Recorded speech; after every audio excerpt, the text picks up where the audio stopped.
So why don't we go ahead and start? Let me just do a roll call to begin. Marty? He raised his hand. So, I'm here. Sorry. Nina, Here. Mish, Here. Simone, Hey. and Cam, Yeah. and I'm here. I know Janet is away, so, but I'm quite sure Kevin is going to be on eventually.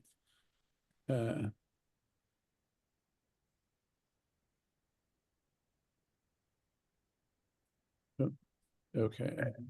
And there are a couple people waiting to come in, so.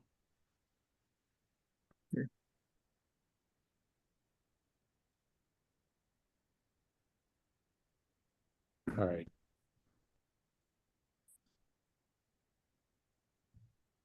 Oh, there's Sarah. There, everyone. Yes, Sarah. Great. Okay, so first order of business was the minutes from 3/5, which Simone sent around. I didn't get any comments, so anticipating that people didn't have major objections, corrections. If not, I'm happy to have a motion to accept them. Move to accept the minutes of March 5th. Great. So motions from Marty. I need a second. Second? Anyone? I'll second. Okay, Cam, thank you. All right, so Cam, Aye. Mish, Yes. Nina, Yes. Simone, Yes. Kevin. We're voting on the minutes, Kevin. I accept. Yes. Sarah, Hi. and I vote aye. All right, great. So first order is the school budget. So Dawn is here. So let me all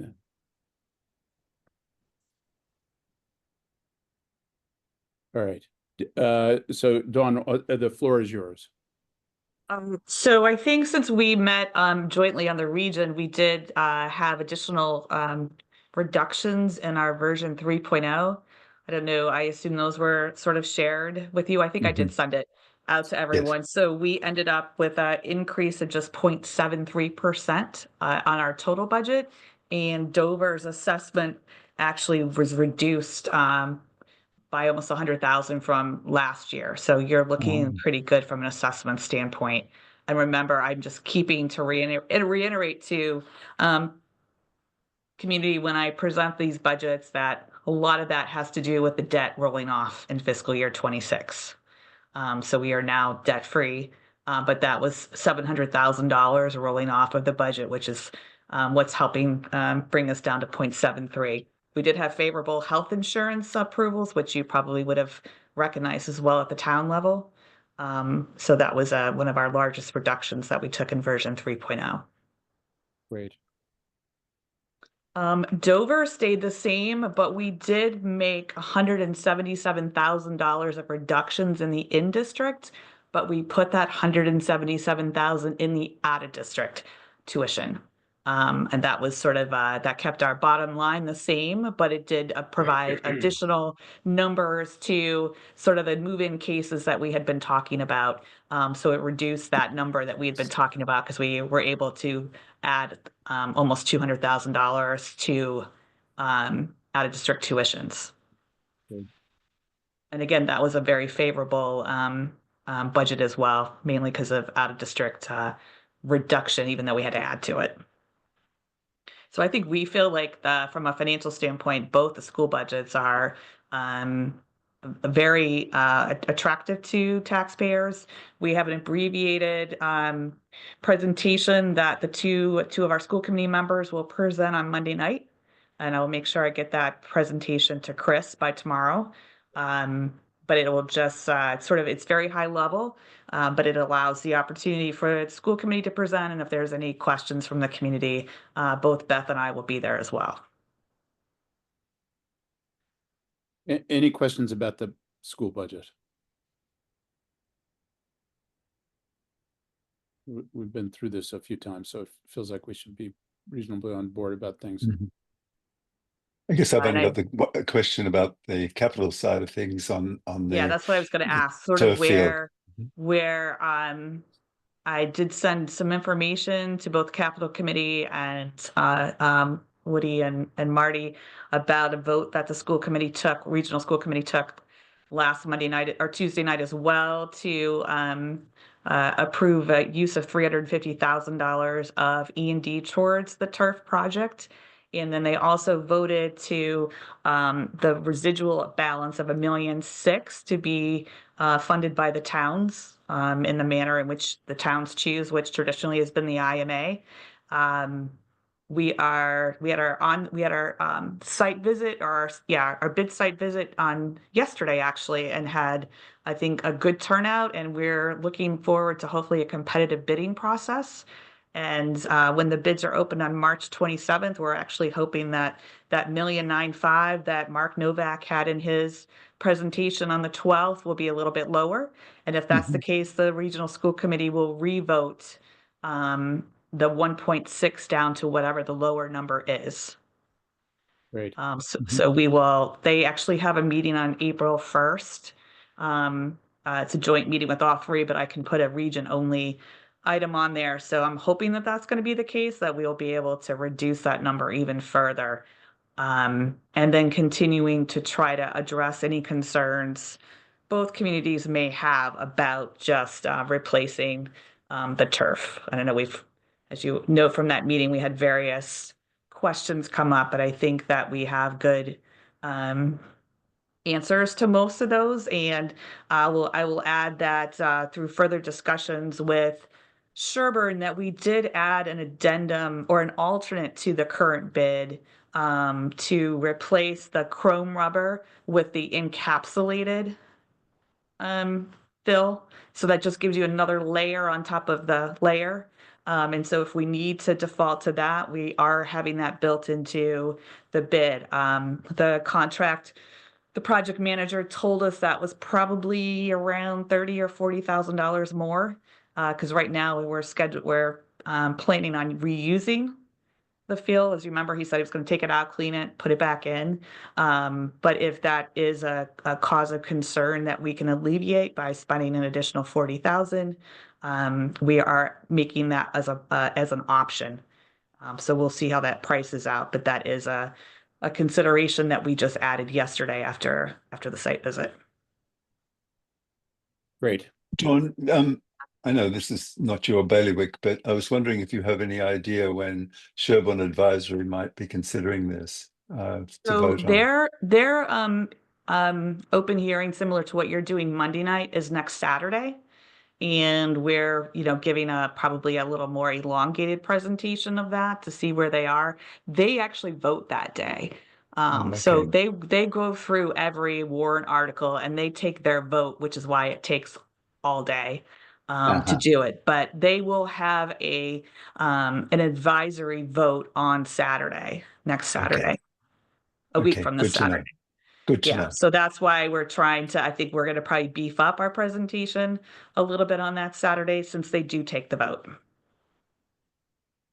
And hey, Dawn, My last email exchange with Dan was that he thought that there was some pushback in the community around the I would say safety concerns about the turf, but that he thought that the advisory committee was favorable, and that his understanding was Capital was looking on it favorably as well, as long as they could deal with the community issues. That's what, Capital would have voted on it the night I presented it favorably, but since I didn't really have at that point, I didn't even have the $1.9 million to bring forward to them. They did pause it, but I did feel that but their Capital's committee is fairly small. Advisory, I do think that the majority of the people that I've spoken with are favorable, especially given some of the alternative steps that we've been willing to take. I will say, because I said to them, I did have a separate meeting with them last week, specifically Sherburne, and they keep asking for the cost comparison between synthetic and natural. And I basically said our project manager did a rough estimate of that. However, going back to natural is something that we would not even consider contemplating doing because it puts us in a scenario for sports and for other uses of that field that natural grass would not accommodate. So we weren't really, so our plan was to try to be as proactive as we could to make people who had concerns with the turf not have concerns. And that's where, as Mark mentioned at that meeting, if we need to get a letter from the manufacturer that the carpet doesn't have any PFAS when it leaves, we will do those extra steps to make people comfortable. So we can probably, my guess is they would sort of put those kind of stipulations in whatever motion they do the town meeting. Great. Kevin? Yeah, just quick question. Hi, Dawn. Hi. So if I understand this correctly, then bids are gonna be opened up. We think they might be 1.9. You guys are kicking in 300,000. And so is the remainder split equally between Dover and Sherburne? Sort of, but not really, because there are assessment percentages that we calculate, and I can tell you exactly. I think I have my package here. Just like we calculate the assessment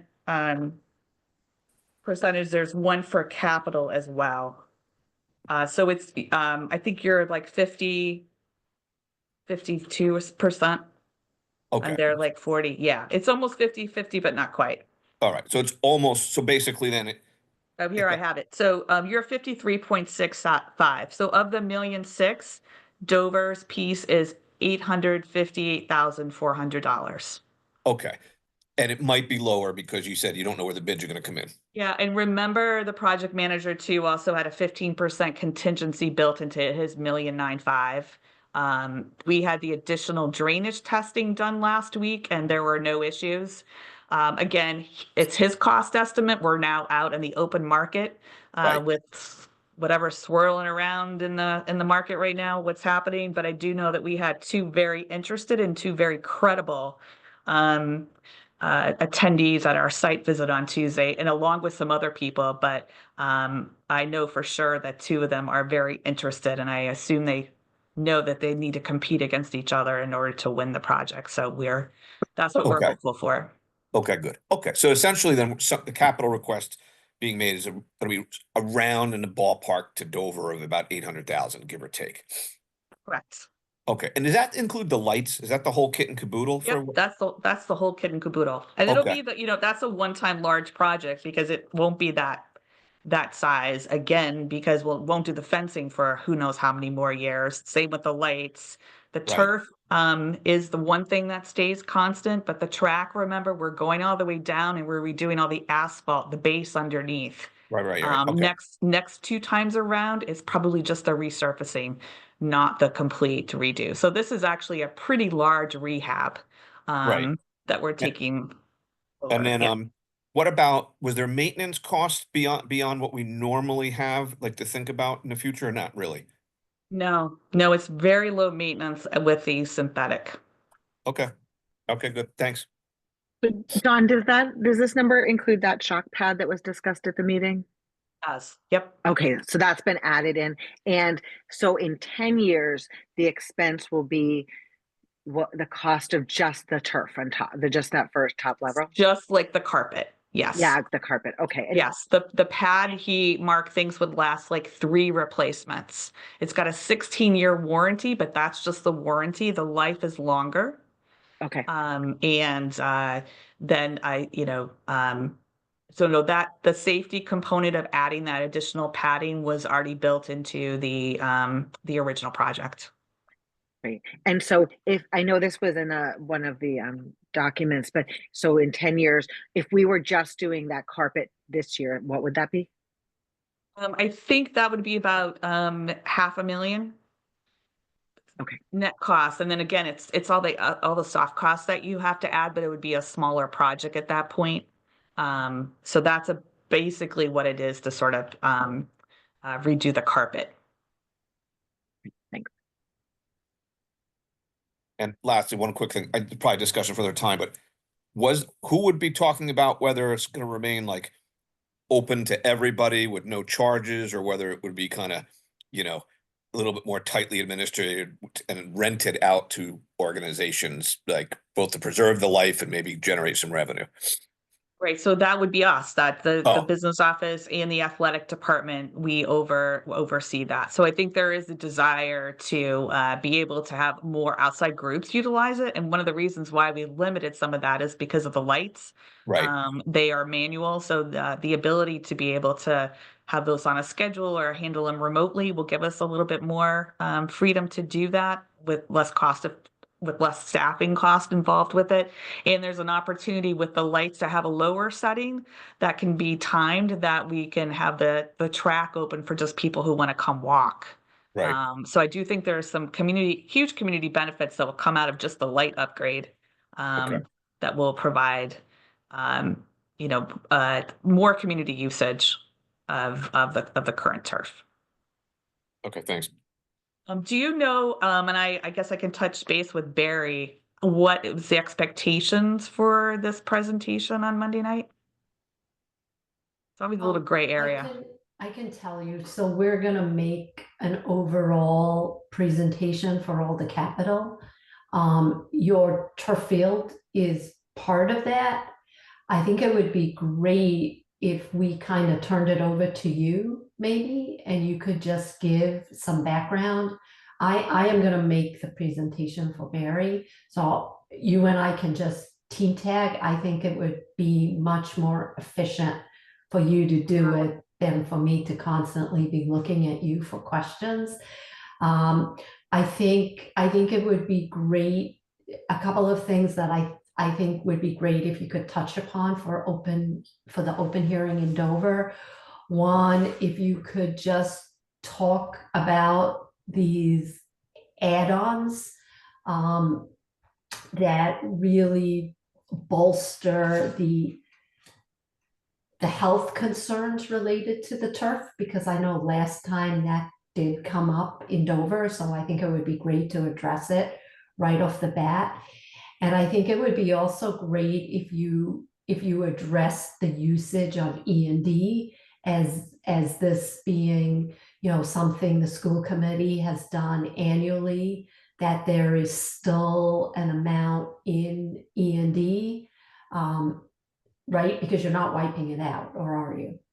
Oh, yeah, Right. no, Right. and just so, I mean, it's semantics for you guys, but we have some unexpected salary savings. So I gauged the amount that we're using to be the amount that I know is going to roll back into E&D, because keep in mind, our E&D did go below 3%. Right, which is not a good thing, right? Which is not a good thing, but I want it, it'll be, our E&D will maintain at the 2 whatever percent, and then I think there will be some additional to it. But I pinpoint the 350 based on the unexpected salary savings. So it is tied to something. It wasn't just an arbitrary So number. I think without going into too much detail, I think it would be great just to discuss that is, because you have done it over the last couple of years as well. You have used E&D to offset the cost of capital to the town. Yep. I think another good thing to talk about is to remind the town that the boosters basically paid for the entire renovation of the bleachers. And as such, their coffers are at a really low point right now. So nobody. I can't say that. So they only gave 50,000. Okay. I mean, the region really pulled from a lot of our revolving funds to cover the bleacher. So just so you guys know, it was 50,000 from the boosters, 50,000 from Dover, Sherburne Cable TV because of the press box, and 75,000 from Mudge Foundation. Okay. So that was about half, and then the rest of it we pulled from athletic building. We pulled from. Right. So yeah, we did. There was no taxpayer money associated with. And that's the point with the bleachers. I think it's important to make. And you kind of tapped all of those various sources, and you can't tap them for this. I mean, Well, I'm there's saving just them, two I'm fields, saving them for right. the tennis courts. Right. The So you next might thing I want to have to deal mention with. that, but I just think, it's good to show the town of Dover that you're not always coming back to the town. Yeah, well, I mean, it was totally private funded the last go Right. around, and that included installing a synthetic turf that we never had, and Right. and one relayer of the track. Right. I think I finally found the number. I think it was over 800,000 to do all of that, and that was all publicly or privately funded. First Right. go around with the stipulation, Robin, is that then it would be the region's responsibility for a future replacement. Right. And I think everybody remembers that. But at the time, we were contemplating only replacing the turf, which we expected would be somewhere around $500,000. And this is a much larger project. Based on the age of everything else around it. Exactly. So, but I just think it's important to demonstrate that, the school committee has gone out and gotten additional Exactly. resources, Right. In and case that comes and I up. think Yeah. using some of your savings to offset this also goes a long way. So Yeah, but I mean, we just did that think too, to it's show the important. commitment from the regional Right. school committee that, they Right. wanted to Right. participate in funding this as much as they could. Right. So I just think those things would be good to address. Okay. And I think it's important to say that as the 13 years have gone by, just the manufacturing and the advances that they've made, I Right. think are have increased the safety of this. Just the fact that, as Mark mentioned, that the PFAS was based on the lubricant that they were used to use during the production of the carpet, which hasn't been used the last several years, which I think takes away the PFAS concern. Right. And then we're making it even safer for athletes and any users with the additional safety pad underneath the base turf. Right. So I just think that all of those things are important to remind people of. Okay, so yeah, you can call on me and I'll Okay. Right. so I'll just more of a verbal, right? You just have the line item and then we'll just verbally talk about it. That sounds, unless there's slides that you think you want to present, it's whatever you want. If you have like 2 or 3 slides, I can have Chris add it into the capital presentation at the end. Okay, let me see what I can do. I'm actually on a plane to Florida tomorrow. I'm having a mini budget vacation. But I'm back Monday morning in time for Monday night. I did I ask do Mark. have some connection, so I may be able to get it in there after the Okay, fact. perfect. Okay, good. Because I had asked Mark Novak for 1 or 2 of the slides from his presentation. One showing the condition of the track and the turf that I could use in presentation. So I'll push him to get that to me sooner rather than later. Right. I think that will go a long way, to show what it looks like and to remind people that it was 13 years ago, not yesterday. Exactly. Time flies when you're having fun. Exactly. And it was a huge improvement for our athletic programs.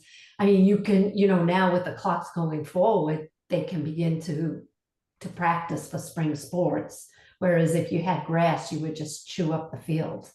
And there would be there will be a slide if we need it for a town meeting where basically our athletic department will say that the only people who will be able to use if we had natural grass would be varsity games only. There would be no youth sports on it. There'd be no JV. There would be no practices.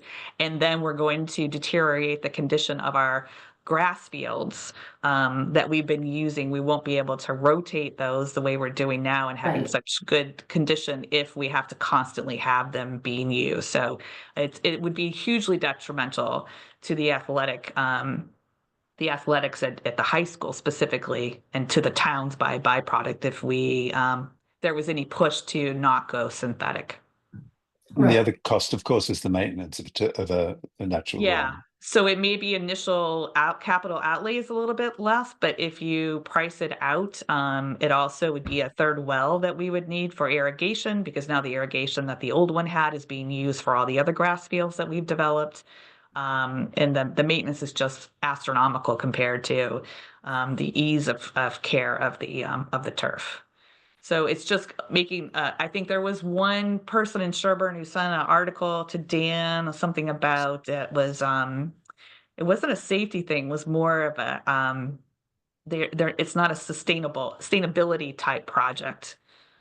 You know, probably because of the products that it uses. And I'm like, oh my gosh, I mean, you know, we start putting down fertilizer and everything else to have, you know, a decent grass field. It seems to be counterproductive of making sure we're using high quality, you know, products. And keep in mind, the plan for this is to basically recycle. I know that came up too. We recycle everything that we can.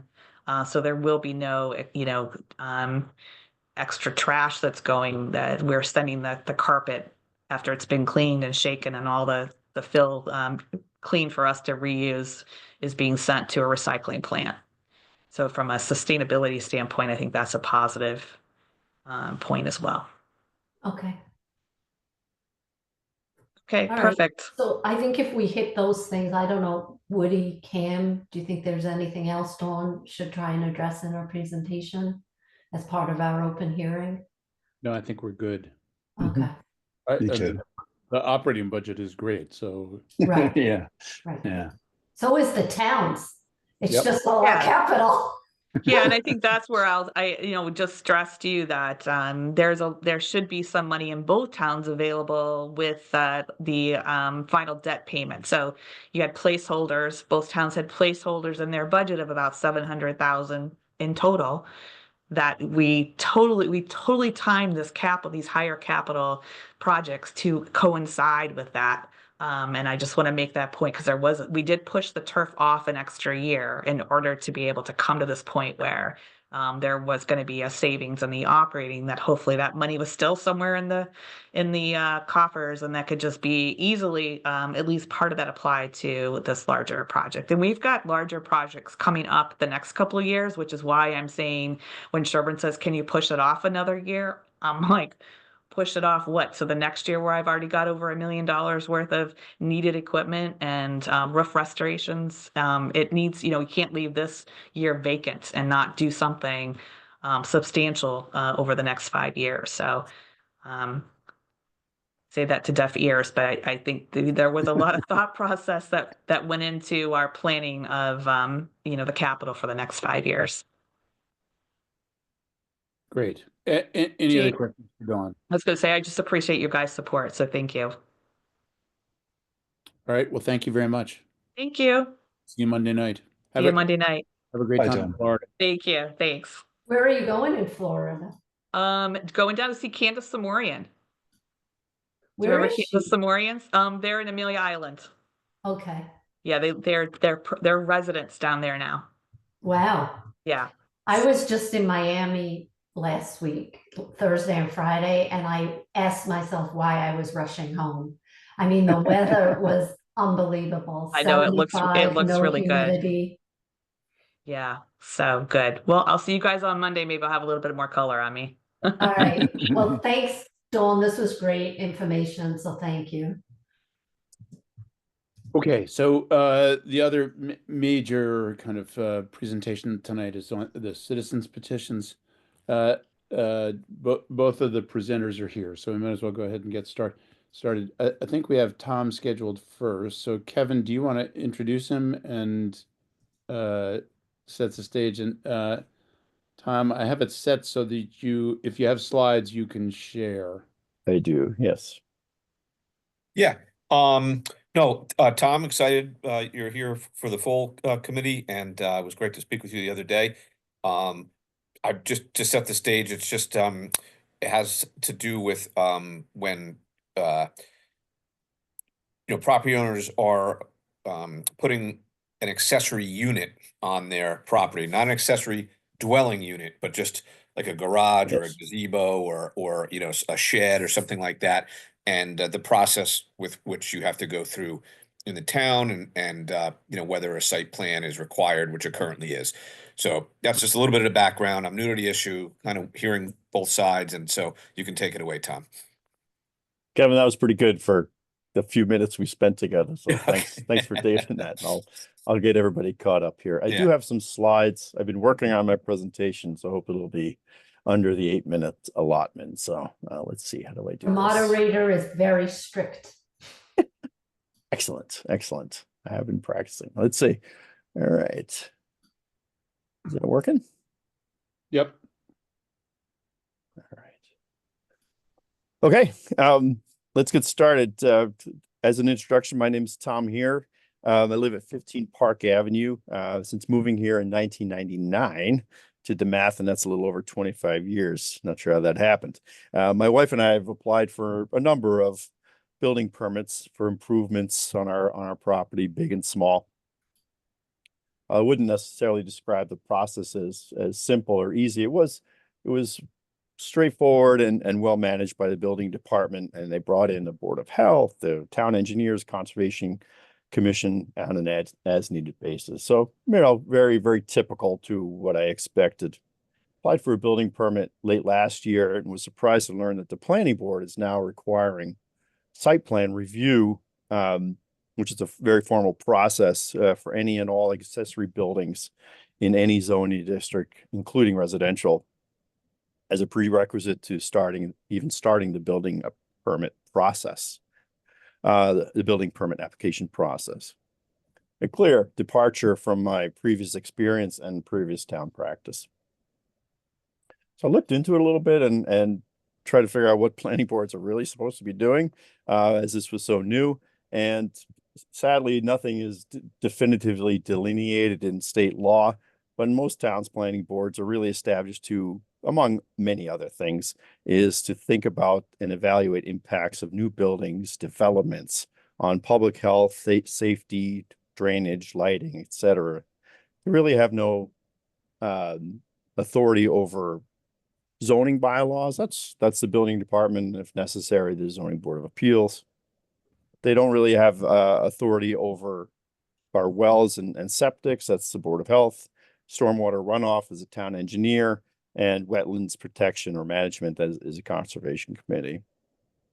So the objective of what I'm about to present is relatively simple. I'd like to remove the current planning board site plan review requirement in our bylaws as it pertains to accessory uses in buildings such as pools, pool houses, cabanas, detached garages, barns, and stables in residential zoning districts only in the residential zoning districts.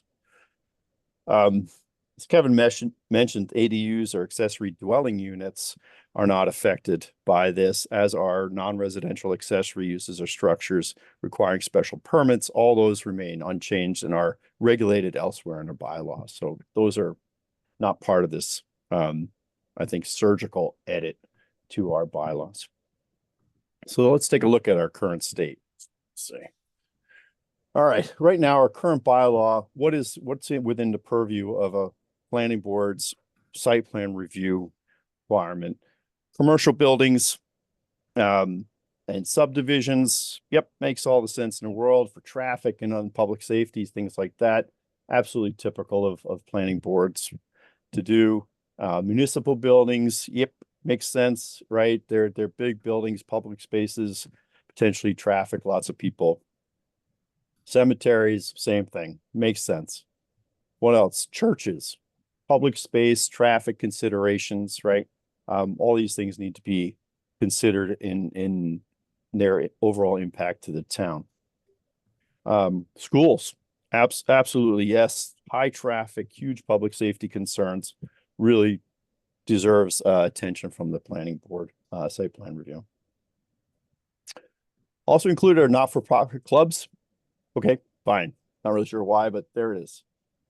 On the flip side, we have single-family residences, dwellings, and additions to those. They are excluded from planning board site plan review.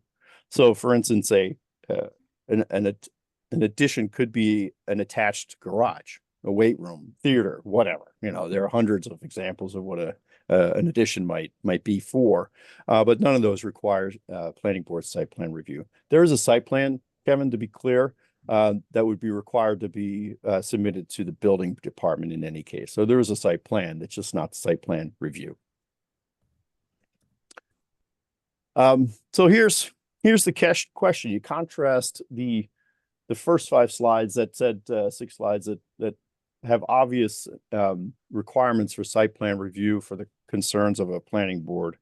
And contrast that with the no site plan review requirement for residential buildings and additions there too. The question is, where do pool houses, cabana, detached garage, barn, stables logically belong in this hierarchy? An attached garage does not require a site plan review, but a detached garage does. Does that make sense? I don't think it really does. And frankly, in this respect, we're an anomaly for that requirement relative to our surrounding towns. So why bother? I did kind of run the gauntlet and make it through this process, but why bother to get this changed? The current review period is 30 days, and that's actually more than that between submission of the application to the planning board, getting on the meeting, much like the Warrant Committee meeting, right? They're not every day. And then issuances of the final planning board decision. That takes more than 30 days. If there's a continuance, it's another 30 days. Planning board, as you may know, has a warrant, an article to increase those 30 days to 60 days. In truth, that might be really valid for larger, more complex projects that need the attention and additional due diligence, but that's just going to exacerbate the problem of these, what I'm going to call relatively simple projects. Fees. Take an example of $100,000 project for a garage or a shed or whatever. Typical fees for the building department and the Board of Health sign off would be about $1,150. The site plan review for that same project adds an additional $500 for the planning board, and it's ultimately to perform the exact same reviews and compliance that our town departments would do anyway before any building permits are issued. So that underscores the fact that there's a duplication effort, right? Why do we need the same reviews performed twice, once by the planning board and then once each by the appropriate departments within the town infrastructure? I think we should let the professionals do their jobs.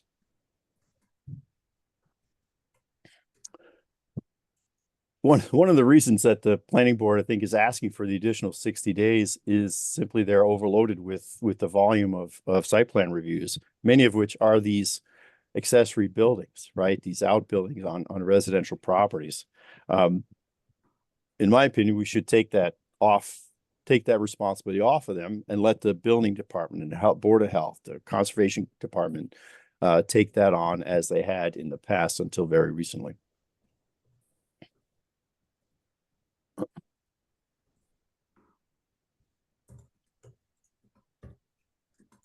So in conclusion, Dover's always prided itself on having a comparatively low tax rate for this area, right? That's thanks to this committee in large part. We have the enviable reputation of being frugal and efficient with our tax dollars. We spend time and effort where it makes the most sense: schools, roads, public safety, etc. Site plan reviews of residential outbuildings waste taxpayer and town resources and cause undue delays in the already robust building permitting process. I really hope the Warrant Committee sees the value of this relatively minor but impactful bylaw change, and will vote to recommend approval of the article at the town meeting in May. Any questions? Great. So I got that at 8 minutes and 45 seconds. Oh, dang it. Okay. I was I'll about put to that say down. that was like pretty good considering the first presentation.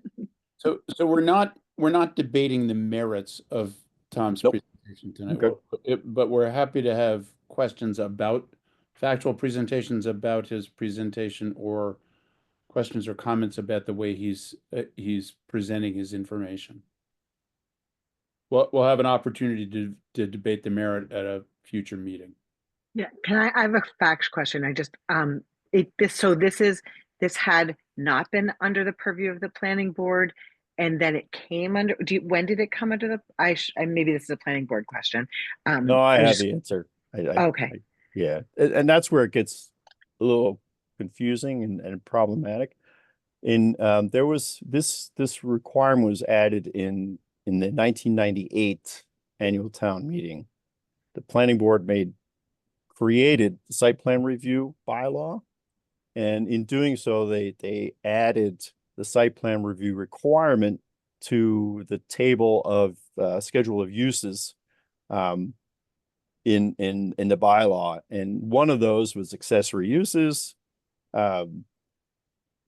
not otherwise detrimental to residential areas is the exact word of in the bylaw, and across there was the different zoning areas, districts, right? And it was just required. So any accessory building was required, technically, legally required a site plan review.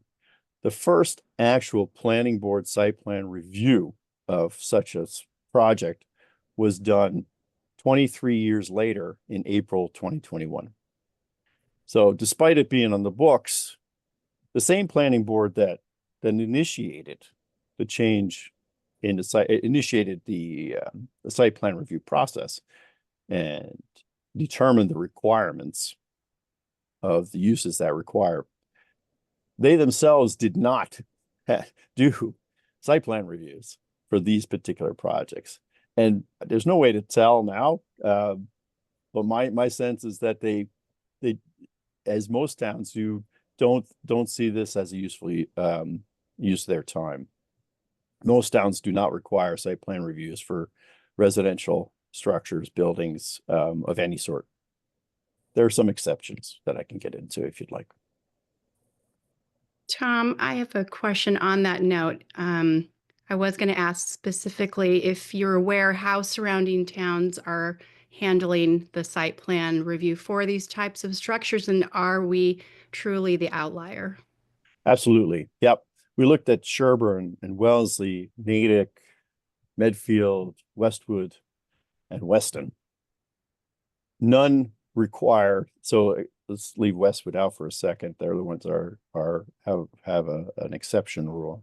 None of those require site plan review for accessory uses to residential in residential districts.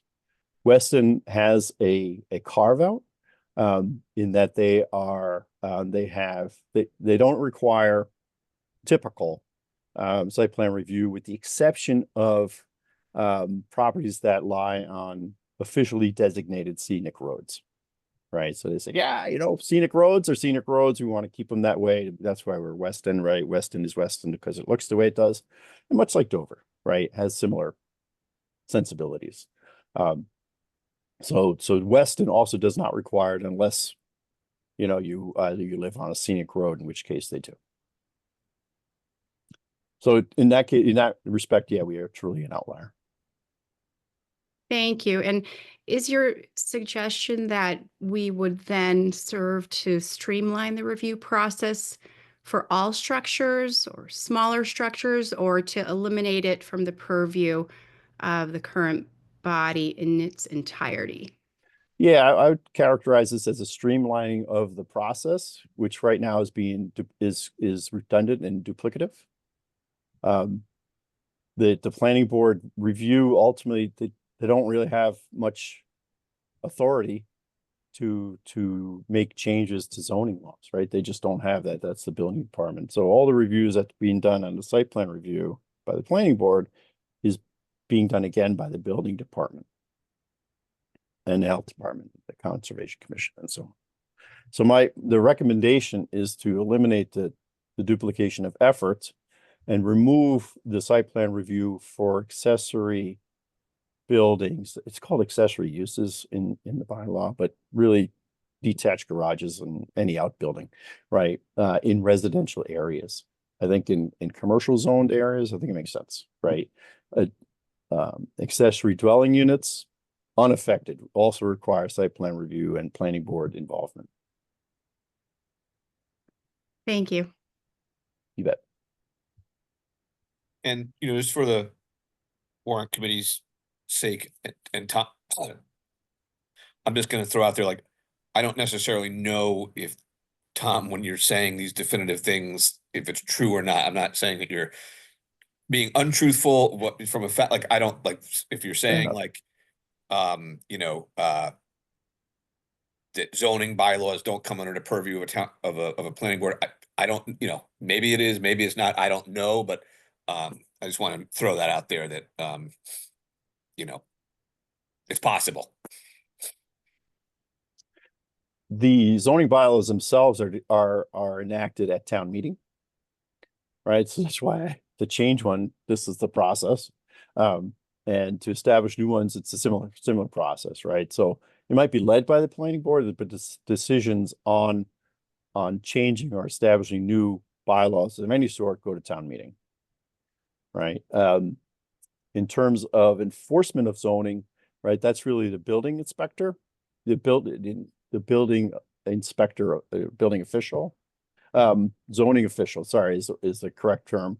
And ultimately, if there's a denial, the appeal goes to the zoning board of appeals, right? And if you can continue to appeal that up through then land court and superior court and so on, right? Until you run out of steam.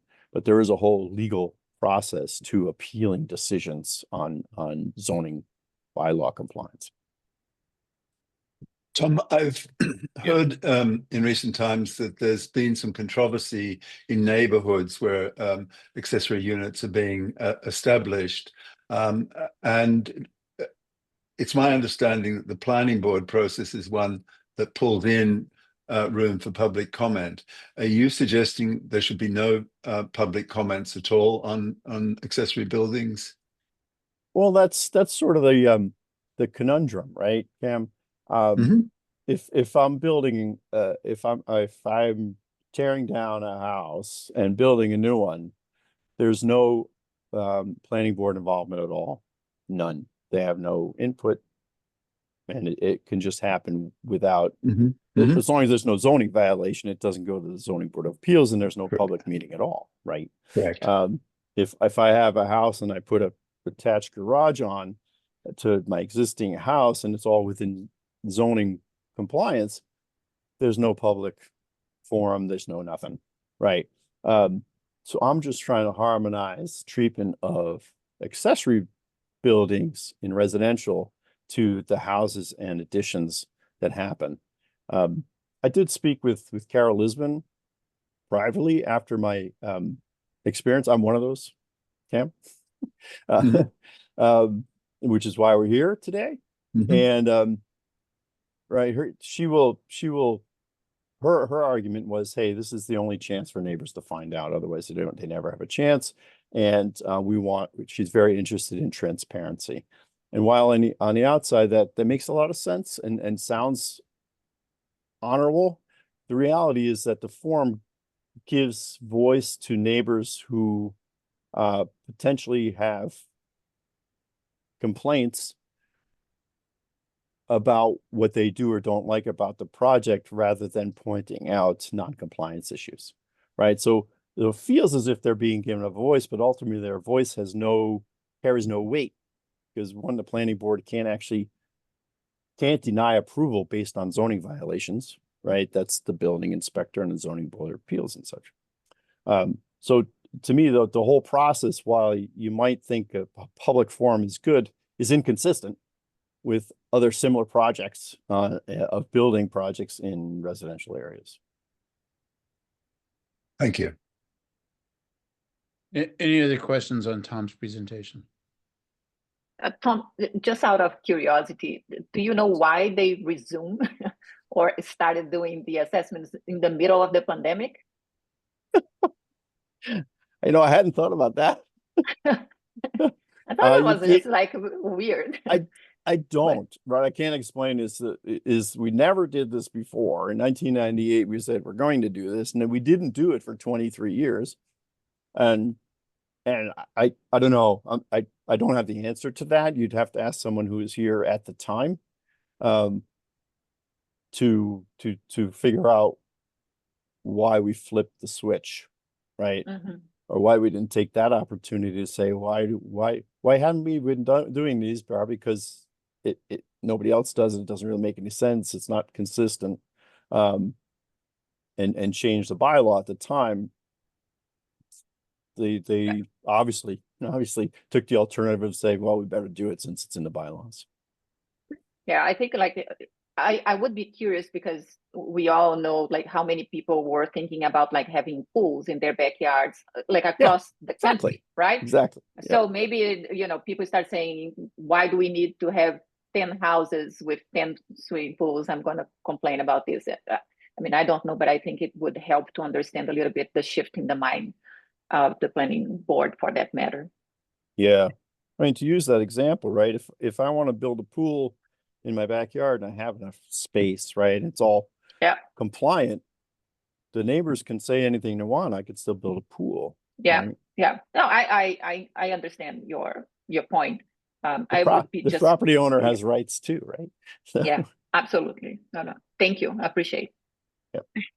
Tom, I was on the planning board calls when your proposal was being discussed, and as I recall, one of the issues was a concern that even since 2021, it wasn't being consistently administered. Do you have examples of that, or do you know if that's? I understand that there was this 20-something year. Okay, so the reason I say April 2021 is that the previous meeting, I went back through the agendas of the planning board, and in the previous meeting, which maybe was March, anyway, the minutes of the previous meeting indicated there was a training session on site plan review.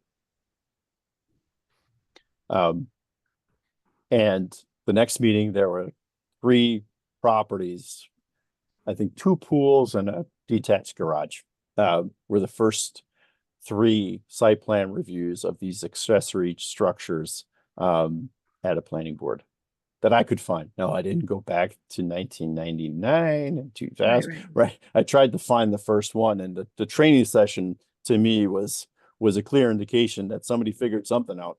Right. And the very next meeting, they then ultimately had their first site plan. And even since 2021, it hasn't, I thought you were saying it had not been consistent, even since they took it up, That no, I didn't say that. I did not say that, nor do I know that to be true or false. I was sent to the planning board by the building department. So my sense is the building department says, yep, you have to do this first. So perhaps, in early 2021, they weren't as good at sending everything to the planning board first, right? But I think now, I don't know, I can't make a comment on that, but I would think it's being applied fairly consistently now. But I really don't know. And Tom, did you have a chance to talk, or do you know, or anyone know how the building department see this? Is there like any positive or negative impact? I don't want to speak for them. You're asking me about their opinion, you really should ask them. But my sense is they're saying we got to do all this again. They're going to do it first, and then we're going to have to do it again. The building inspector is trained, is certified, right, as a deep understanding of building, of zoning laws and how they work, right? So he is the zoning official of the town, right? And that those decisions should be made by the people best able to do that. But I really can't tell you their opinion. I wouldn't want to do that anyway. No, I understand. My question is more like if during the conversations with them, if they mention anything particularly about how this could impact, or, since 2021, if this has impacted the amount of work that the building department needs to deal with. I would expect like no Yeah. additional impact, but I can also hear Yeah. a Yeah, little I bit of think the complaints about like the permits, pulling permits and so on, and the length of process. exactly. I think that's exactly what I was going to say. That for them, building permits applications just stay open much longer, right? So they have to track many more of these in-process applications to go all the way through there.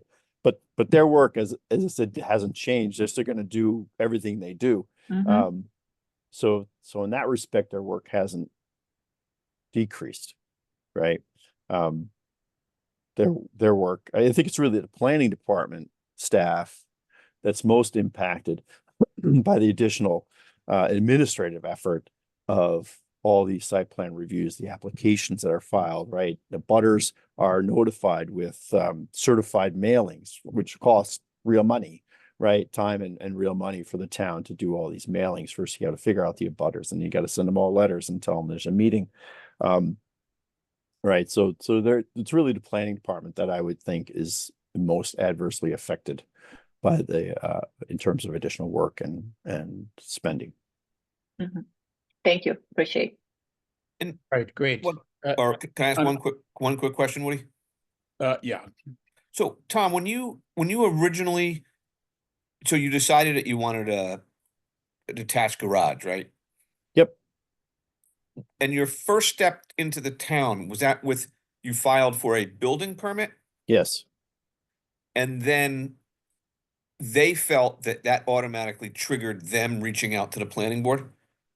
They sent me to the planning board. Yeah. Ah, I mean, okay, I was following the procedure that I followed multiple times on previous projects. Hey, I got a project, I got plans, I've got a cost estimate. I need a building permit to get started, right? And you do the math, it's $10 for every 1,000 of value. Here's your check. And they look at it and give you a building permit. I was told at that time in October, November, okay, that, hey, a new process, you have to go, because it's a detached garage, you have to go to the planning board first, right? okay, I so was- they sent you over there, They did, yeah. okay. And you're saying if it was for a house, they would not send you over there? Correct. Okay. All right, thanks.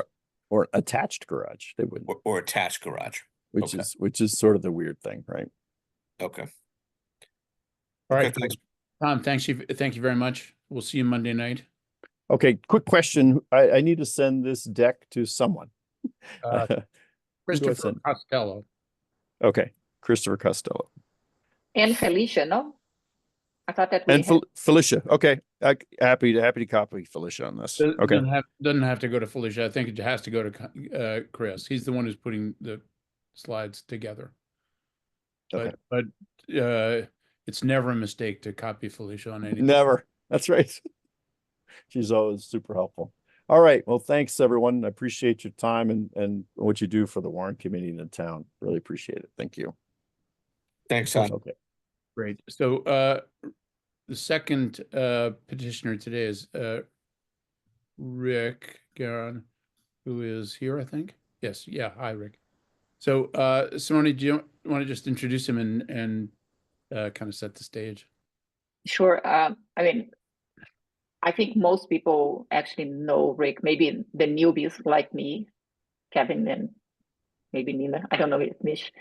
But Rick had presented before this petition, and it will present to the committee today about the request for a sidewalk connecting Chickering and Century Street. Rick, all yours. I'm back at it again. And for those who don't know me, my wife and I own Precious Beginnings Preschool. We actually moved to Dover. We've been doing work in Dover, I guess, since before 2000. My wife was had preschools, and we've rented from the town. And in 2010, we purchased 15 Center Street for Precious Beginnings Preschool. So for the last 15 years, I've been staring right down Cross Street. And for all the people who say there's nobody that walks on Cross Street, well, I have a unique advantage because I get to see almost 600 feet of walkway of people walking on that road in the morning and in the afternoon. during pickup and drop off for Chickering Elementary. Now, I'm a husband, I'm a father, I'm a grandfather. My wife and I are raising our now 11-year-old grandson. He attended our preschool. I'm gonna cut you off. So Sure. have you started your presentation? No, I wanted to introduce myself first. Okay. All right, because I wanted to give, I think I've been very technical in the past presenting the information. And I wanted to at least people to understand why is someone like me asking for a walkway or safe travel from Chickering Elementary to the Center Street sidewalk, which is about 600 feet on Cross Street. So I was introducing myself. So if you'd like me to get into the presentation, I'll do that. No, go ahead. Okay, so we've been raising our grandson, and in 2019 we moved to Dover, and he started attending kindergarten at Chickering Elementary. We live next to Deb Reineman. We've known Deb for a number of years. She was one of our first families who joined the preschool many years ago. Her daughter certainly out of college by now. But so people know me in the community. I'm concerned about children. I made a conscious decision to leave engineering when I turned 50 to go back to school for early childhood education. So I'm very serious about supporting the children of this community and the community around us. So again, this is all about safety for the children and for the families that walk on that street. And I do see them walking on the street because I do have a unique advantage where I can see down Cross Street all the way to Chickering property from Center Street itself. So for the last 15 years, I've had that unique advantage. And I think one of your members Simone has had an opportunity to stand and see what I can see right down to where Chickering property starts. So I get to see people walking, taking at least 2 to 3 minutes to get to the Center Street sidewalk or vice versa to get to the Chickering property. So I'm ready to start the presentation. Did you want me to go right into that PowerPoint? Woody, you are on mute. Oh, Sorry. So did you want to share your screen or? yeah. How's that? Not seeing it yet. Okay, let me do this. Let me go back. Let's see. Is it something? Let's do that right there. Okay, you can see that? Yep, that worked. Okay. So I've had some thoughts about this. My goal is, I'm going to go right to the next slide. To see if the town will vote to raise or appropriate or transfer from available funds, sum of money, design a walkway to join the existing Center Street sidewalk to Chickering Elementary School. So I'm really looking for a walkway, a safe walkway from Chickering Elementary to Center Street. In the last couple of years, I've had a couple of design ideas, but this isn't, I don't work for the highway department and I haven't had any civil engineering background. I'm not a civil engineer, so I don't have any, professional experience in designing walkways or sidewalks, but I know what the issue is, and I'm trying to do my best to present whatever I can and to try to help give a safe space for residents, dog walkers, people talking on their phones. And I have videos of people doing that as I'm picking up and dropping off my grandson each day. So that's what I'm looking for, design a walkway to join the existing Center Street sidewalk. Next slide, eliminate safety issues. I've covered this before during weekend and morning afternoons while elementary traffic of buses, teaching staff, parents arriving and departing. There's been an increase in traffic at Chickering Elementary School from September 2020 to present times. This coincides with the earlier start time of 7:50 and possibly COVID. Now, again, I'm not a professional and I haven't put a rubber tube between Cross Street to see the level of traffic that goes in and out of the Chickering Elementary, but I've been observing it for the last 15 years on and off. It's a corner I watch actively for security purposes. Families who've come to our preschool know me as the type of person that if a car is sitting in front of number 2 Cross Street for more than 10 minutes, I'm walking across the street with my trusty phone in hand, I walk around to the back of the vehicle and I take a picture of the license plate. And many times people have asked me, why am I taking a picture of their license plate? And I remind them that they're staring at a preschool, children out on the playground. You've been here for more than 10 minutes. So I don't know why you're here when there's plenty of churches to text or park or make a phone call in. So I guess I'm not concerned about the safety of our students. But I do look down Cross Street actively during the course of the day. And I have noticed an increase in traffic, and part of it is probably because I'm one of those people that have increased that traffic because there's an earlier start time. So we gain 25 to 30 minutes every morning. If we drop off our kids, they get an extra 25 to 30 minutes to sleep. So that's a start time change. Existing width of Cross Street narrows to 18 feet 8 inches between Chickering Elementary and Center Street, preventing two-way traffic when a pedestrian is present. I do have videos of that type of traffic. To get that measurement, I used a town wheel that I was provided by Kevin McCabe. There is no dedicated walkway for safe passage. Again, a walkway is what I'm looking for. Pedestrians are at risk of being struck by motor vehicles by sharing the roadway. This is just technical. April 1st, 2023, the state passed a new law requiring 4 feet of space to any vulnerable road user. A little bit of background on this: for the last year and a half, and I get these little brochures every time I register a new vehicle or re-register a vehicle. The Registry of Motor Vehicles is making people aware of this new law by sending out these little pamphlets. Most likely they get tossed out with the Jiffy Lube coupons as well, but it is a law. I believe the state is serious about enforcing it, but I guess it's up to towns to adopt it. And I've seen these signs, as you can see, in Medfield, Needham, Westwood, everywhere. I haven't seen a sign like this in Dover, but maybe Pine Street could probably use it. But I know I've seen it on Pine Street in Medfield. Oh, yeah. So this is a picture of Cross Street, and that's a child backpack. And I had put 4 feet of space with the cones on that just to give a visual. But again, I have, this is just technical information. There's no way the road's wide enough to support 4 feet of space. And as you can see, there's brush and different things there. It doesn't make it safe to travel, or it can make it problematic. I've actually seen somebody in the last couple weeks struggling on a snowbank and ice while they were walking on the road. And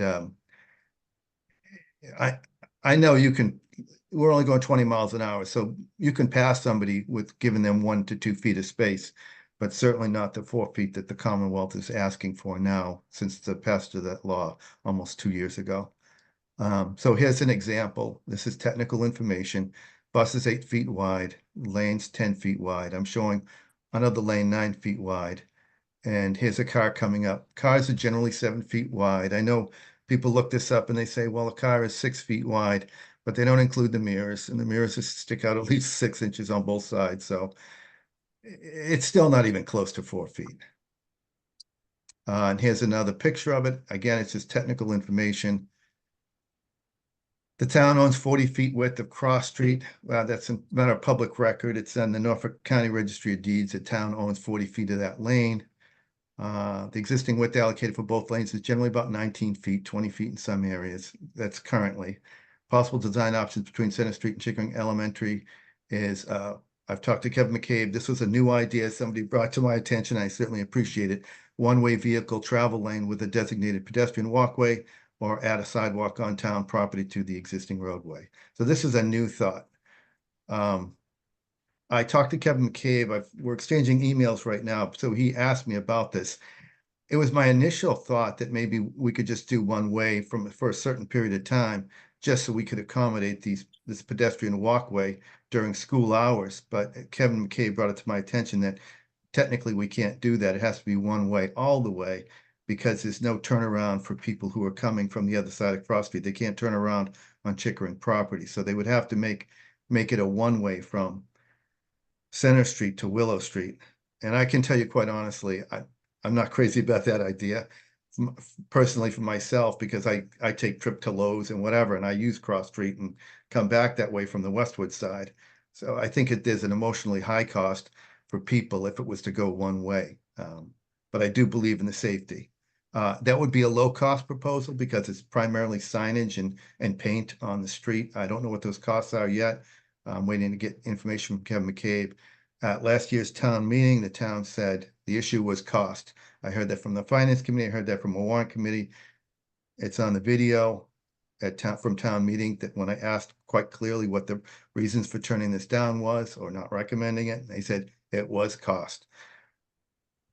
Okay, there's the technical financials on the design of this. 22,350, that's the 15% padding for design and engineering. That was from an engineer that I reached out to in Millis. And this is possible funding.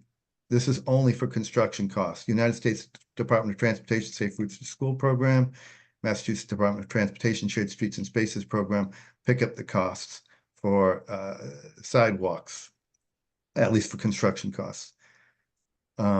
These are some frequently asked questions, similar to what we had last year. Again, this is all technical information. And I know that people have said in the past, you know, when my kids went to elementary school, they were only given, you know, we were able to safely pass people 1 to 2 feet. And I agree with that. I mean, they do it today. I mean, if you were to follow the law to the letter of the law, people that get panicked about following the law, technically they have to stop. As you're driving to Chickering and somebody's walking towards you, you have to stop your vehicle and you have to wait till they pass you. You're not supposed to move because you can't give them 4 feet of space to pass. And if you've seen some of the brush in front of 11 and 7 Cross Street, and it's not supported to always walk up on that property. I know the law changed. It came from the Commonwealth. I mean, and the Commonwealth hasn't offered to spend any money for design and engineering for these. I've reached out to our leaders in Congress. I've been dealing with Joshua Tarski, and we had some honest conversations. We've talked on the phone, and he's looking into getting funding from the state to provide funding for design and engineering and sidewalks for school purposes. That's my presentation. So I get that at 9.5 minutes. So you'll have 8 minutes on Monday night. Okay. Well, a lot of this is background for you specifically. I think in a public forum, I'll just go straight to the slides. But I didn't start till you started doing the slides. Okay, yeah. So questions for Rick?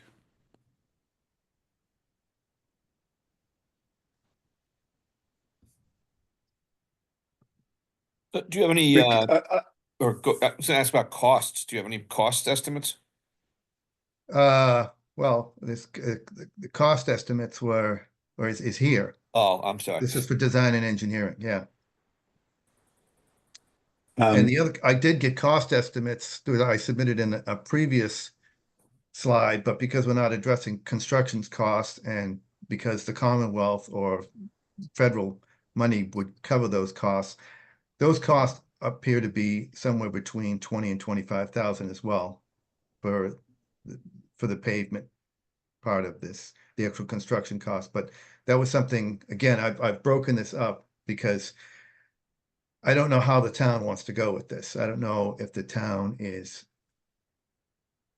would prefer a one-way to be in compliance with, you know, for the safety purposes and to be in compliance with state law, or would they want a sidewalk? I mean, I've made 3 proposals about this. This is like the 3rd one.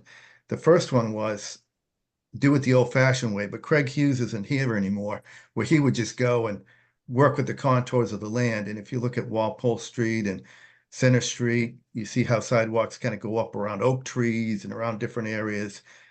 And yeah, Rick, I'm sorry. I think we've heard that before. positioning before. Yeah. I'm interested in understanding what is different about this proposal. It was, as my understanding is, at least 90% of it is exactly the same it was presented last year. And I'm just wondering why you think the town should spend time considering this yet again. Well, It's a serious question. It's not. I know it's a meant to be serious joke. question. I'm laughing because the town is responsible for adhering to state law. And if this is a safety law and this is a safety issue and the town doesn't enforce it, then that's Rick, the at real least issue half here. the town, half the roads in the town don't comply with that safety law. That's true. So But half that's the a roads problem. don't, The other but half the problem roads that I you can't see, predict, half the roads you can't predict when traffic is going to be present. And I can tell you, you're going to have two-way traffic present at drop-off and pickup at Chickering Elementary School. That's a guarantee. I get videos of it. That's what I understand that you can't. I live on a street where people go at 40 miles an hour, where I'm struggling to maintain my footage. Can I justify having a sidewalk as well? And I that would leads me say- to my next question. I Yeah. find it really difficult to understand how to establish priorities for sidewalks in the town. And I just am struggling as to why we should put this as at the absolute top of any priorities for sidewalks. I'm not saying, well, at the top of priority for sidewalks, I say absolutely. I mean, who doesn't want to protect the children who were walking from Chickering Elementary today on Cross Street to go to the library during pickup and drop off times? I mean, There are other pickup. paths to the It was library. last week and today, or early day on a Right. Wednesday. Why don't we put our children first? Excuse So- me, But I have that- a I don't question, want to, please. I don't want to argue Rick, the if I merit. can- Wait a second, Sarah.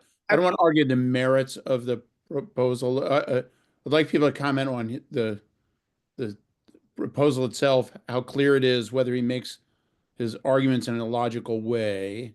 And then when we discuss the actual proposals and vote on them, we can argue about or discuss the merits.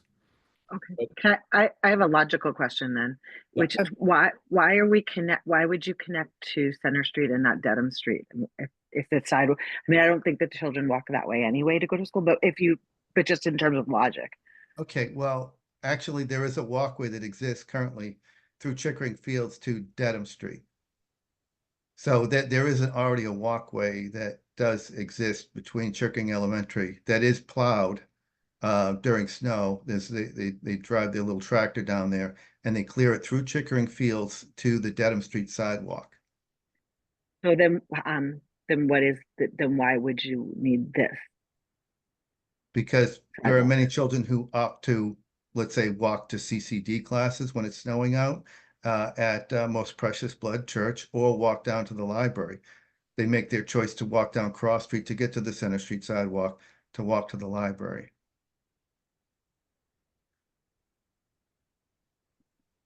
And there are many people who do the loop. They walk right around Haven Street. I would say older people in the afternoon or even in the morning, walking their dog or doing whatever, do that loop. They go Dedham Ave through Chickering Fields, through Chickering property on sidewalks, and they walk down the driveway to get to Cross Street. And I mean, I've met them and talked to them on the street. And I said, so where did you come from? And they said, well, we came from, we parked at Carroll Park. We walked across the street. And now we do this loop and then we go back to Carroll Park. And I know people walk there. Rick, I'm sorry to interrupt you, but Yeah, sorry. we're losing track here. Sarah, you Okay. had a question. Thank you. Hi, Rick. Right. Thanks for bringing this to our attention. One new thing that I appreciate that you have brought to us today that you didn't last year was your mention of the state law requiring the 4 feet of space for vulnerable road users. I'm curious, I have 2 questions actually. Have you had any discussion with Dover PD about enforcing this specifically to Cross Street? Because that safety issue, your concern, and our children's well-being is certainly Mhm. at the forefront of everyone, really. It's in everyone's best interest to put that first. So I'm just curious if you've had a chance to speak with that governing body regarding the safety concerns that you pose and any compliance with said 4-foot law that you said was enacted 2 years ago. Right. Well, yes, I have had conversations with Dover Police Department. But I find it unfair for me to try to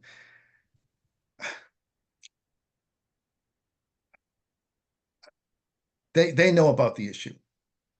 They know about the issue, but it's not their it's their responsibility to enforce the laws. But this is a gray area because the state hasn't provided funding for towns to address school zones that don't have a sidewalk. Maybe you're asking the wrong question. Have you considered asking alternative safety measures such as speed bumps, additional signage? I have, maybe yes. Some flashing pedestrian crossing lights, or maybe that could be a consideration instead, given that the walkway doesn't seem to be getting any traction and it's not likely to be approved if maybe you're not advocating for other potential safety measures.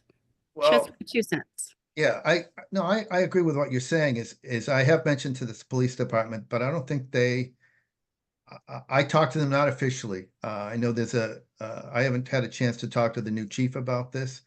I'd be willing to go to them and talk to them about this.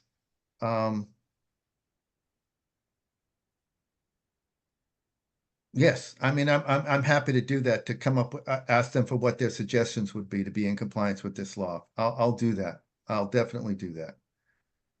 Thank you. That's Thank you. I just, I Any other prefer to comments? avoid kind of, again, this is my 3rd year, so trying to push the police department to, I don't want to tell anybody what their job is. I'm just reporting information that I see. And I'll mention it to them and see what their suggestions are. Any other comments or questions about the presentation? Yeah, I want to share a couple of things that I learned throughout this process. Because I think, to Cam's point, we should also be looking from a broader perspective, right? So today, Rick is coming and asking for a sidewalk, and tomorrow, maybe I want a sidewalk in my street, and Cam wants a sidewalk on his street, and what do we do? And as far as I was able to talk with Carol Lisbon and Kevin McCabe, we actually don't have in Dover a official guideline. There's a guideline from 2008 from the planning board on sidewalks, but the planning board is not responsible for sidewalks. So it's kind of, I still have to read the whole guideline to understand the objective of the document itself.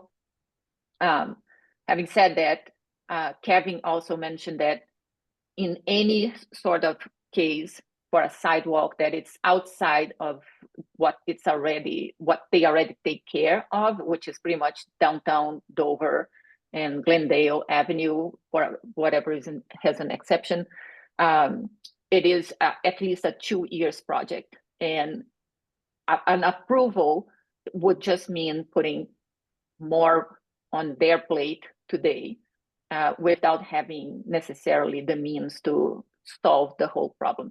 Granted that, eventually Rick could come with the funds and the grants. I don't want to discuss the merits of Rick's proposal. No, me neither. I'm just saying that I think for the Warrant Committee, it's important to understand that we will need to probably discuss further if we want to make sure that there is something in place to prevent that we start discussing every year additional sidewalks, no matter where they come from.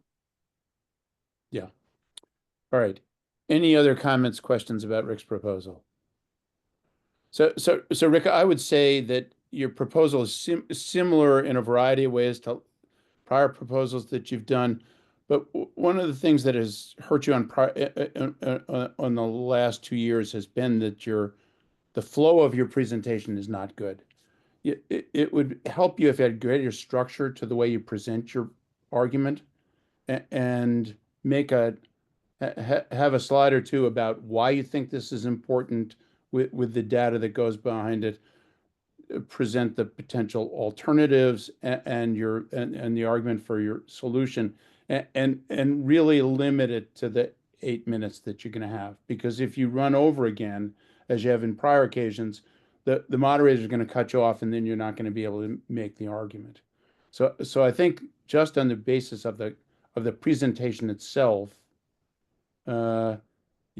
you're hurting yourself by not being more structured and more concise. Okay, I see your point. And I don't know exactly. I think you had 13 slides for an 8-minute presentation. 8 slides is about what you should have.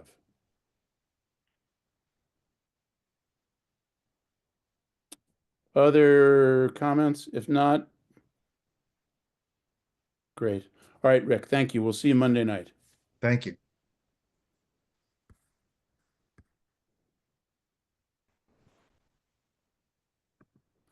Okay, so in the under the heading of other business, then let me go through a few things. Just to go through a few kind of pending things.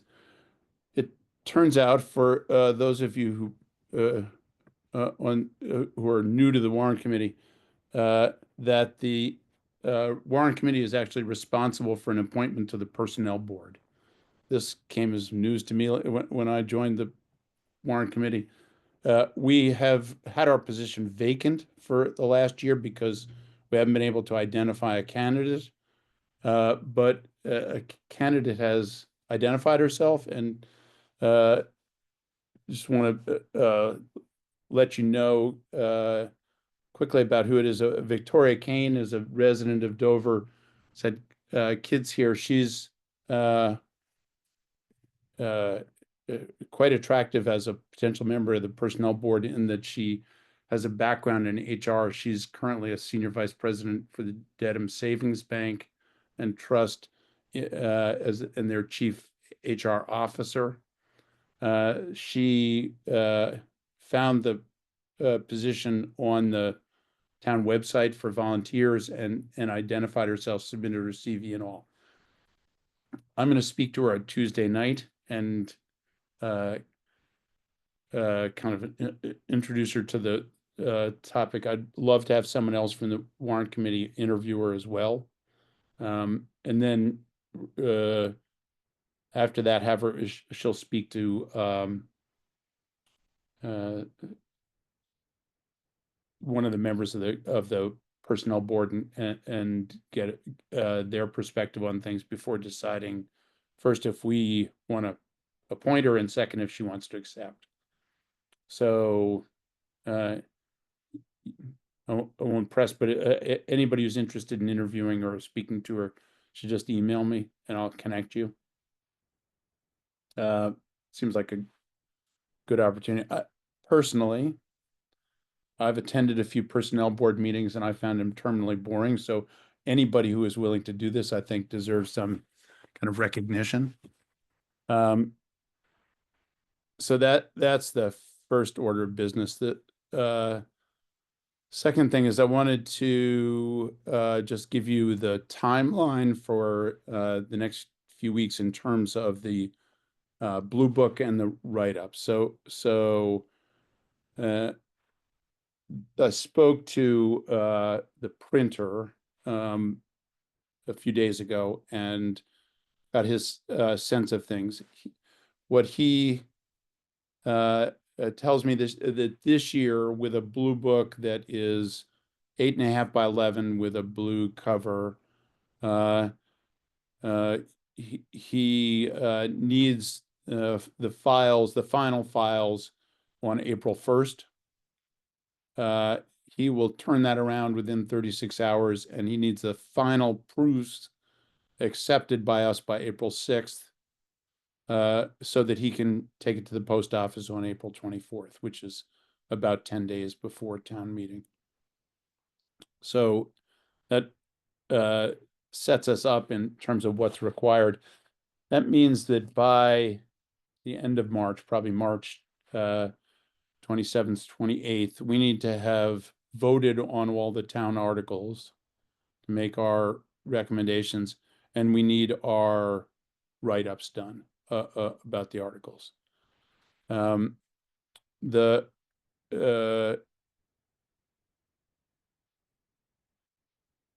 would encourage all of you to look again at the Blue Book just to refresh your memory about what goes into the Blue Book.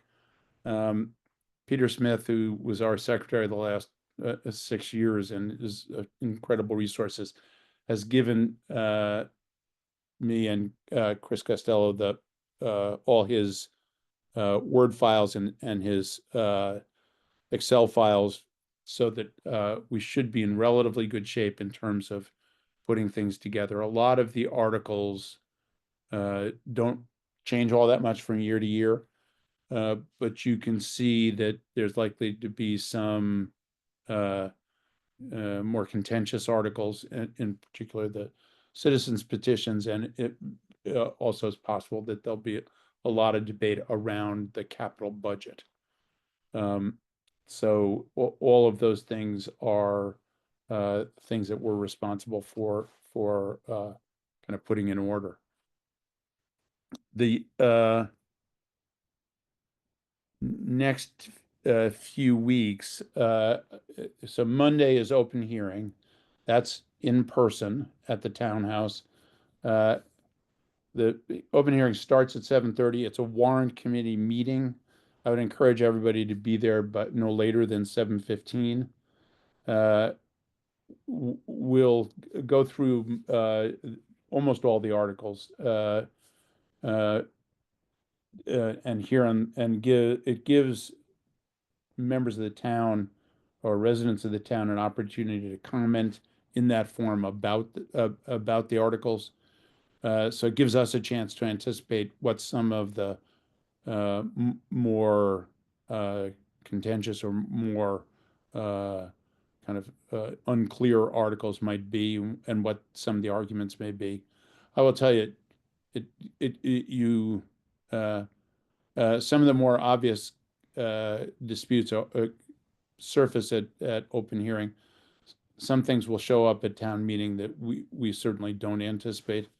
So it's helpful, but it's not not a solution to us working hard to make clear the articles in our own write-ups. So Monday's open hearing. We have a meeting on Wednesday that's a standard Zoom 7 p.m. meeting, at which we'll hopefully start to go through any of the articles and potentially vote on any of the articles for which we have final data. We can't vote on articles for which we don't have final figures. So as Dawn was suggesting, some of the numbers that we're going to be kind of dealing with may end up coming in at relatively close to our deadline because of things like the estimate of the turf field not arriving in time. So I have tentatively booked us to have 2 meetings the following week as well, Monday and Wednesday, to make sure that we have a time to finish all of our voting. That'll give us an opportunity to go through both the voting and hopefully all the write-ups. I sent out an Excel spreadsheet a while ago tagging names to the different articles. I'll try and send out all of the additional information about the articles themselves in the next day or two, short of having final numbers, which I don't anticipate at least until next week. But you can start to think about the articles that you're going to be responsible for and start to think of what your write-ups might be. What we're looking for with the write-ups is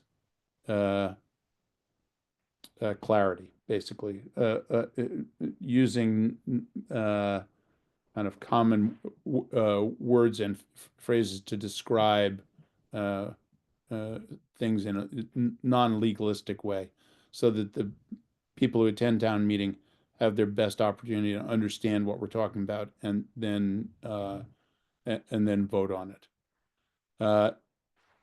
As we said before, when we vote as a committee on the different articles, we certainly have voted negatively on articles in the past.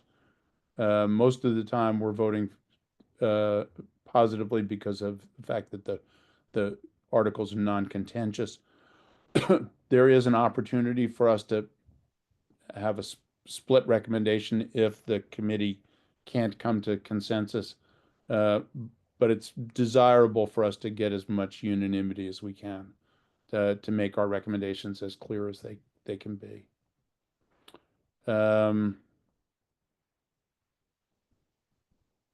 I think that's all I had. I do want to mention this.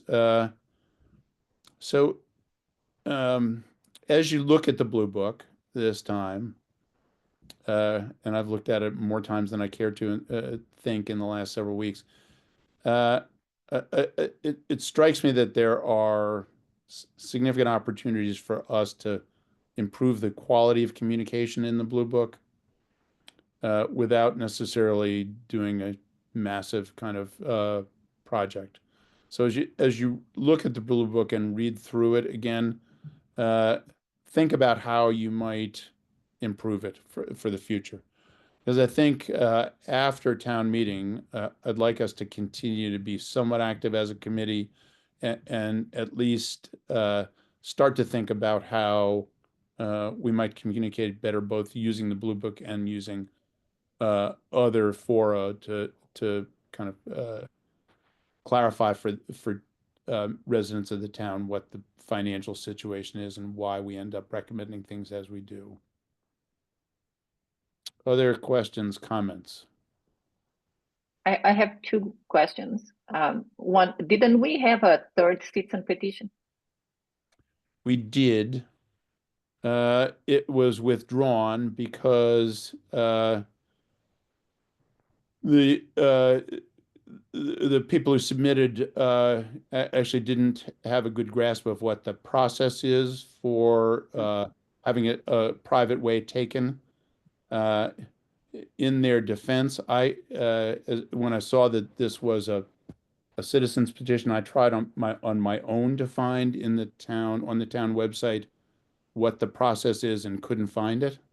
Mhm. And I think just again demonstrates some of the problems of how things work in a small town and how communication can be served. So they've withdrawn with the idea that the first step is probably to have the town engineer come out and assess the private way and determine what the issues there might be around a taking. So they've contacted the town engineer and we'll go ahead and do that, but they're not going to be anywhere near through the process before town meeting. So they've withdrawn with the idea that hopefully they'll resubmit for next year. Got it. And the second one I should know, but I don't. Where do I find the Blue Book today? So it's on the town website, but if you want a hard copy, Felicia. No, I want just a little electronic conversion. Okay. It's Thank on the town website. Okay, thank you. Other questions, comments? All right, great. A motion to adjourn. And to adjourn. Second? Second. Great. Mish, Yes. Sarah, Aye. Nina, Simone, Yes. Marty, Yes. Kevin. That was a silent yes, but I take it as a yes. Cam, Yes. Yes. and I'm a yes. All right, great. So we'll see you Monday night. And as a reminder that I'd love to have somebody volunteer to talk to Virginia Kane. I will, Woody. Okay, Sarah, great. We have junior daughters. I know Victoria a long time, and I'll be happy and comfortable to do so. Okay, great. So you don't need her contact info then. No, I'll reach out. But I'll send you her CV. Are you going to meet with her somewhere? I'm going to talk to her Tuesday? Tuesday evening. So probably wait until after Tuesday to talk. Okay, sounds good. All right, great. All right, thank you very much. Thank Thank you. you.